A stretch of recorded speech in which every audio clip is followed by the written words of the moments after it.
Hola, ¿qué tal? Buen día, mi nombre es Stephanie Victoria Enríquez y el día de hoy les voy a explicar lo que es la fisiopatología de la hipertensión arterial sistémica.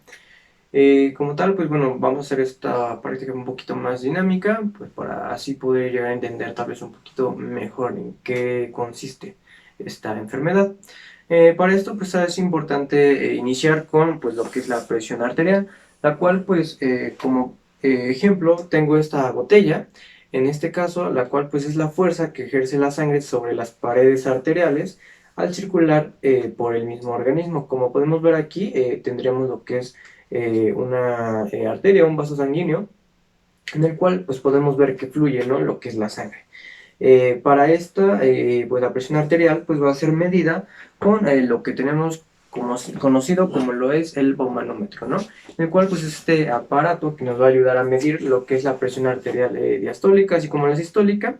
El rango normal va de 80 sobre 120 sobre 80, perdón, y en cuanto a la presión sistólica va a ser de 120 milímetros de mercurio y la presión diastólica va a ser de 80 milímetros de mercurio. Entonces, tomando en cuenta todo esto de la presión arterial, ahora hay que tomar en cuenta también qué es pues la hipertensión, ¿no? La cual, pues bueno, es un trastorno en el que los vasos sanguíneos, de nuevo tomamos como ejemplo esta botella, pues va a tener una tensión, en este caso, pues persistente, ¿no? La cual, pues, esta tensión va a ser alta hacia las paredes. Entonces, pues va a causar ciertos daños. Como se los había mencionado, la presión arterial pues va a ir de 80 sobre 120, ¿no? 120 sobre 80. Por lo cual, así como también si tenemos una elevación en cuanto a este tipo de medición que se toma, también la vamos a poder clasificar en lo que es la prehipertensión, la hipertensión grado 1, la hipertensión grado 2, así como una crisis hipertensiva, que bueno, esa pues tal vez ahorita no lo vamos a ver mucho, pero esa sería su clasificación en cuanto a la hipertensión arterial.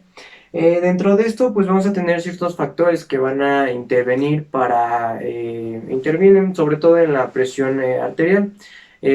Aquí vamos a tener lo que es el gasto cardíaco, así como también las resistencias periféricas. En cuanto al gasto cardíaco, hay que tomar en cuenta lo que es el volumen sistólico y la frecuencia cardíaca. Y bueno, ya tomando en cuenta todo esto, dentro de los factores estos son los factores que intervienen en la presión arterial.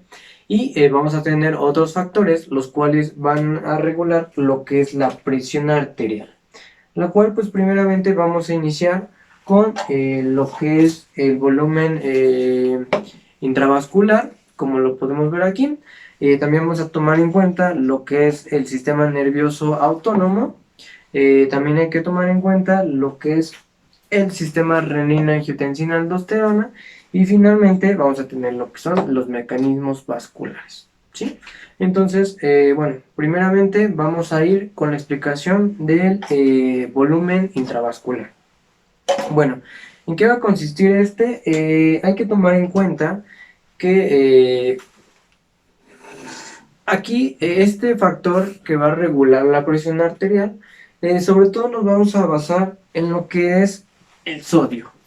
Este sodio, pues bueno, como podemos ver aquí, vamos a tener pues bastantes moléculas, partículas o concentración de sodio en lo que sería el cuerpo, ¿sí?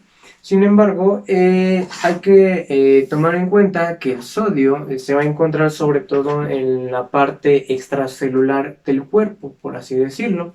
Sin embargo, bueno, al tener un aumento en cuanto a la ingesta, ya sea de sodio, esto debido sobre todo a lo que conocemos como a la sal, ya que es la que más contiene, pues en este caso el cloruro de sodio. Entonces, al tener un aumento en cuanto a la concentración de sodio extracelular, digamos que el organismo no va a tener cómo excretarlo, no va a tener cómo, ya no va a tener espacio en el espacio extracelular. Entonces, pues, ¿qué va a hacer esta? ¿A dónde se van a ir estas sales? Pues se van a ir al espacio intracelular.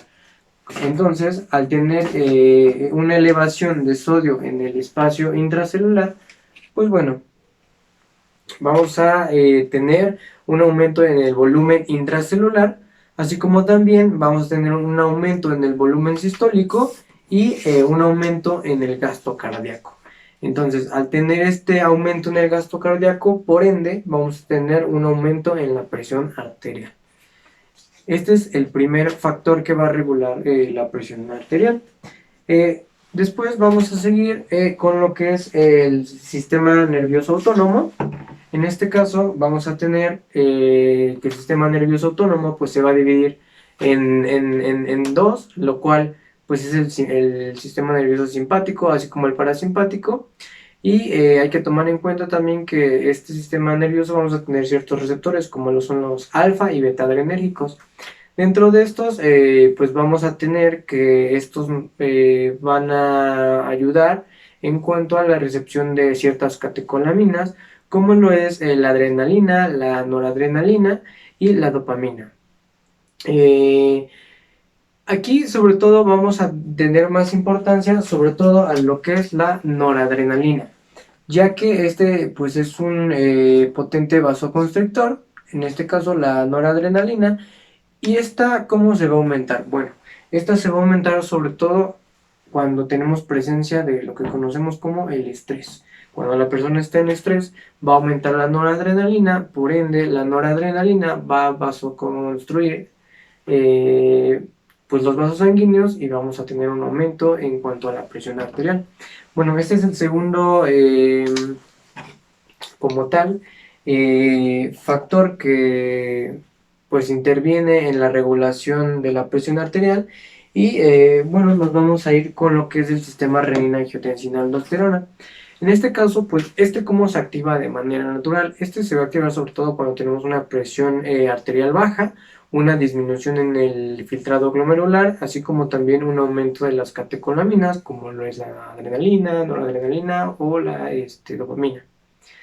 Entonces, ¿cómo va a funcionar? Bueno, ya al estar activo este sistema renina-angiotensina-aldosterona, pues, ¿qué va a ocurrir?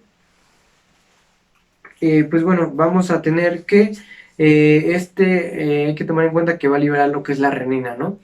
Después de la renina vamos a tener lo que es el angiotensinógeno y el angiotensinógeno se va a convertir en angiotensina 1 y con ayuda de la enzima convertidora de angiotensina se va a convertir en angiotensina número 2. Y bueno, la angiotensina número 2, pues, ¿qué va a provocar, ¿no? En el organismo, pues va a inducir una constricción vascular, en este caso, va también a estimular lo que es la secreción de la aldosterona. En este caso, aquí lo importante es el aumento en cuanto a la aldosterona, así como también vamos a tener una reabsorción tubular. Entonces, al tener un aumento en la aldosterona, pues va a causar lo que es el aumento en la presión arterial. ¿Cómo vamos a explicar lo que es la reabsorción tubular? Pues bueno, aquí tenemos lo que es un túbulo renal, en este caso, por lo cual habíamos mencionado que el sodio se va a encontrar de manera, pues digamos, extracelular, ¿no? Entonces, al tenerlo de manera extracelular, pues vaya, lo que queremos es que el sodio pues se secrete, ¿no? Que se excrete. Entonces, al tener esta reabsorción tubular debido al aumento en cuanto a la aldosterona, pues bueno, ¿qué va a causar? Pues va a causar nuevamente el mismo mecanismo, como lo habíamos visto en el primer ejemplo, que entonces el sodio no va a poder excretarse, entonces va a seguir en el cuerpo y al seguir en el cuerpo, entonces nuevamente vamos a tener que va a estar de manera extracelular y nuevamente va a irse de manera intracelular, ¿no? Por lo cual pues vamos a tener, como se los había mencionado, un aumento en el volumen sistólico, esto por el aumento del volumen intracelular, y vamos a tener un aumento en el gasto cardíaco y finalmente un aumento en cuanto a la presión arterial. Y bueno, finalmente como último mecanismo vamos a tener lo que es el mecanismos pues vasculares, ¿no? Aquí sobre todo nos vamos a referir a cambios que puedan sufrir lo que son las arterias y pues sí, sobre todo los cambios que podrían sufrir estas. En este caso, nos vamos a referir sobre todo al cambio de diámetro. Esto ya sea por alguna obstrucción, ya sea por alguna otra patología, por algún tumor que pudiese estar obstruyendo el flujo de la sangre. Pero sobre todo aquí el daño en las paredes arteriales, ya que vamos a encontrar que en algunas pueden llegar a encontrarse un poquito más grueso y por ende, en lugar de que fluya correctamente la sangre, pues se va a encontrar como obstruido, ¿no? Entonces, al estar obstruido, pues va a generar ese aumento en cuanto a la presión arterial. Realmente este último es como más, pues más fácil, ¿no? Y bueno, finalmente vamos a hablar sobre todo de la patogenia, en este caso, pues las causas más comunes. Primero hay que dividirlo en hipertensión esencial y en hipertensión secundaria. Esa es la clasificación de la hipertensión. En cuanto a esto, la hipertensión esencial es la más común que vamos a notar o que vamos a observar. Esto ya que es de un 90 a un 95% y la hipertensión secundaria va a ser de un 5 a un 10%. Dentro de las causas que va a causar la hipertensión arterial, en este caso la esencial, van a ser factores genéticos, así como también una disminución en la excreción de renal, también pues podrían llegar a ser influencias vasoconstrictoras y lo importante o lo que más común es en México, pues factores ambientales. Y aquí nos vamos sobre todo a la dieta que tenemos pues, o que tienen los pacientes, esto pues de alto contenido en sodio.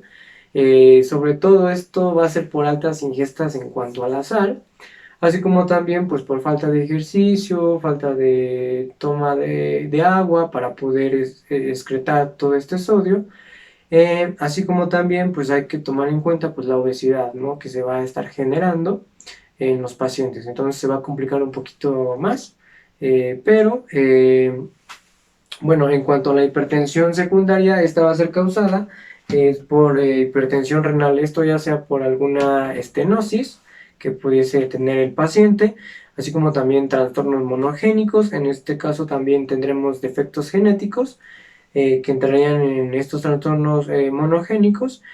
Y en cuanto a los defectos genéticos, tendríamos lo que es el hiperaldosteronismo, como lo habíamos visto, el tener un aumento en la aldosterona eh, pues va a generar pues es un potente vasoconstrictor, ¿no? Y vamos a tener un aumento en la presión arterial. Y finalmente, pues algunas mutaciones, esto lo podemos ver como por ejemplo en el síndrome del nido. Y bueno, como tal, en cuanto a las manifestaciones clínicas que podría llegar a presentar el paciente, pues sería lo que es la cefalia, el dolor de cabeza, el tinnitus, escotomas, la precordalgia, las palpitaciones, en este caso que sean elevadas, podría llegar a presentarse lo que es la taquicardia, así como tenemos lo que es la parestesia y nicturia. Y bueno, como tal, esto pues lo podremos llegar a evitar, pues tomando en cuenta o estarnos checando siempre, no solamente la presión arterial, sino también tomar en cuenta pues ciertas medidas, sobre todo los hábitos en cuanto a hábitos de la vida diaria del paciente, ¿no? Esto se puede llegar a evitar. Y pues bueno, como tal sería todo de mi parte. Espero que les sirviera este tipo de ejemplos para poder entender un poquito más acerca de la fisiopatología de la hipertensión arterial.